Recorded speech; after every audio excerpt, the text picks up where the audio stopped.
Hey everyone, it's Tracy. Okay, I'm just going to hop on YouTube real quick to give you a simple tutorial on how to make the little knots that are on the end of this album. This is our my Sunshine and Seashells album, and I just knotted these to give it kind of a cute little end. I just wanted to show you real quick how I do that. So just take your twine.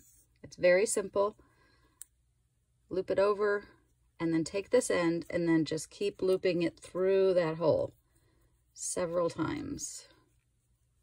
So you're just wrapping and wrapping, and then you'll have two ends like this, and then all you do is pull and then just snip off the end of your twine.